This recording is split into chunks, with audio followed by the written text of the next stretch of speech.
वाकया किसी से बयान मत करना, ये वाकया किसी को मत बताना, क्योंकि सरकार गौसे पाक रज़ियल्लाहु तआला की मां बहुत मुकद्दस औरत थी। गौसे आजम रज़ियल्लाहु तआला की मां इतनी मुकद्दस थी कि इसके बारे में एक वाकया है जो मैं आपको बताऊंगा। तो सरकार गौसे आजम रज़ियल्लाहु तआला आकर के बताते हैं, अम्मी जान जब मैं मकतब में पढ़ने के लिए जाता हूँ तो मुझे ऐसा लगता है कि कुछ लोग मेरे आगे पीछे चलते हैं, और जब मैं मदरसे में हाजिर होता हूँ तो मदरसे में हाजिर होने के बाद कुछ लोग कहते हैं, बच्चों इनको बैठने के लिए जगह दे दो, अल्लाह के वली को बैठने के लिए जगह दे दो। और जब मैं पढ़ना शुरू करता हूँ तो उस्ताद मुझे बिस्मिल्लाह पढ़ाते हैं और उससे पहले मैं शुरू कर देता हूँ। बहुत से आदम फरमाते हैं, जब मैं शुरू धीरे धीरे बड़ा होने लगा और कुरान हाफिज साहब ने मुझसे कहा, बेटा पढ़ो। मैंने कुरान पढ़ना शुरू किया और कुरान के पहले पारा पढ़ना मैंने शुरू किया। पहले पारे को सुनाया, दूसरे पारे को सुनाया, तीसरे पारे को सुनाया। वैसे आदम फरमाते हैं, इसी तरह मेरे तीसरे से चौथे, चौथे से पांचवे, यहाँ तक के मैंने 18 पारे कुरान को सुना दिया। तो हाफिज वो जो है उस्ताद है, उस्ताद देखकर हैरत हो जाते हैं, ये छोटा सा बच्चा इतना कुरान इनको कैसे याद है। जब 18 पारे कुरान सरकार गौसे आजम सुना देते हैं और सुनाने के बाद जब पहुंच जाते हैं तो उस्ताद कहता है, बेटा तुम क्यों रुक गए हो, इससे आगे पढ़ो, इससे आगे बताओ, इससे आगे क्या है। गौसे आजम फरमाते हैं गौसे आजम फरमाते हैं, हजरत मुझे इतना ही याद है, इससे आगे याद नहीं है। तो उस्ताद कहते, बेटा तुमने 18 पारा कुरान कहाँ से याद कर लिया, 18 पारा कुरान तुमको कहाँ से याद हो गया। गौसे आजम फरमाते हैं कि जब मैं अपने माँ के पेट में था, मेरी माँ ने मुझे 8-9 महीने तक अपने शिकवे अथा में रखा और मेरी माँ का ये मामूल था।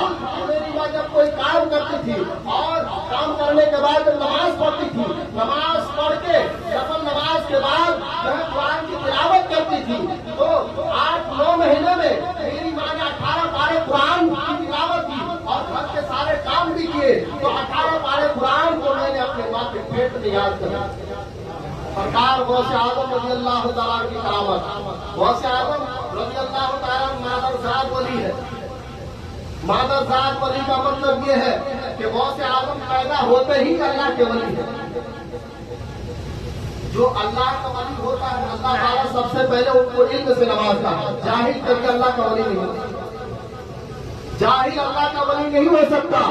वली वही हो सकता है जिसके पास जो जरूरियात मसाइल को किताबों के जरिए से, हदीस के जरिए से इस्तेमाल कर सके, निकाल सके। आलिम की तारीफ ही यही है कि आलिम उसको कहते हैं कि जो किताबों के जरिए से मसाइल को हल कर सके, जो किताबों के जरिए से मसाइल को खुद हल कर सके, कितना पढ़ा लिखा हो, उसको आलिम कहते हैं। और उलमा फरमाते हैं कि जाहिल कभी अल्लाह का वली नहीं हो सकता। अल्लाह का वली वही होगा जो पढ़ा लिखा होगा। गौसे आजम मादरजात वली है। सरकार गौसे आजम रज़ियल्लाहु तआला की उम्र शरीफ 18 साल होती है। सरकार गौसे पाक रज़ियल्लाहु तआला 18 साल की उम्र शरीफ में अपने घर की छत से अरफात के मैदान को देख लेते हैं। अपने घर की छत से अरफात के मैदान जो के मक्का शरीफ में है, उसको इराक से देख लेते हैं, ईरान से देख लेते हैं, बगदाद शरीफ से। और देखने के बाद अपनी माँ से कहते हैं कि अम्मी जान मैंने अरफात के मैदान को आज देखा। सरकार गौसे आजम रज़ियल्लाहु तआला के वालिदा मोहतरमा कहते हैं, बेटा ये सब बातें किसी से जिक्र मत करना। फिर गौसे पाक फरमाते हैं कि अम्मी जान ने एक मरतबा खेल रहा था। सरकार गौसे पाक का जो खेल था वो आम बच्चों की तरह नहीं खेलते थे, बल्कि गौसे आजम रज़ियल्लाहु तआला का खेल भी उन बच्चों के साथ था। गौसे पाक रज़ियल्लाहु तआला बच्चे से कहते थे, तुम कहो ला इलाहा इल्लल्लाह, हम कहे मुहम्मद रसूलुल्लाह। यानी गौसे पाक का खेल भी इस तरह था कि वो कलमा का जिक्र किया करते थे। गौसे पाक फरमाते हैं कि एक मरतबा में खेल रहा था और खेलते खेलते अचानक एक बैल का गुजर हुआ।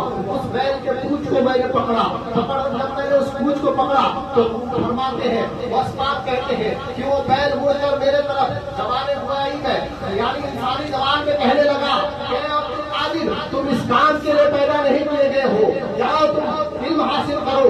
अल्लाह तबारक व तआला ने तुमको इस काम के लिए पैदा नहीं किया है। सरकार गौसे पाक फरमाते फरमाते हैं कि मैं जो है ताज्जुब हो गया, मुझे कुछ डर सा महसूस होने लगा और मैं दौड़ता हुआ घर आया। घर आने के बाद अपनी अम्मी से कहने लगा, अम्मी जान आज तो हैरत हो गया, मैं खेल रहा था और अचानक मैंने क्या देखा कि मैं एक बैल के पुष्प को पकड़ता हूँ और वो बैल इंसानी जबान में मुझसे कहने लगता है कि अब्दुल कादिर तुम्हें इसलिए पैदा नहीं किया गया है कि तुम ये काम करो, तुम यहाँ पे खेलो।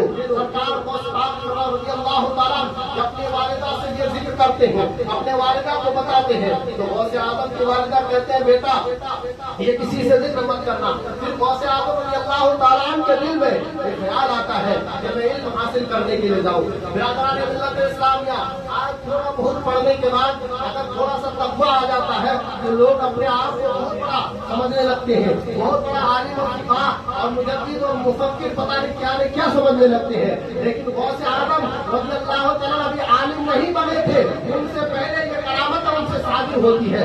ये सब करामत शादी होने के बावजूद भी सरकार गौसे आदम रज़ियल्लाहु ताला इल्म हासिल करने के लिए जाते हैं। और आज की तरह सवारियों का इंतजाम नहीं था, बल्कि उस जमाने में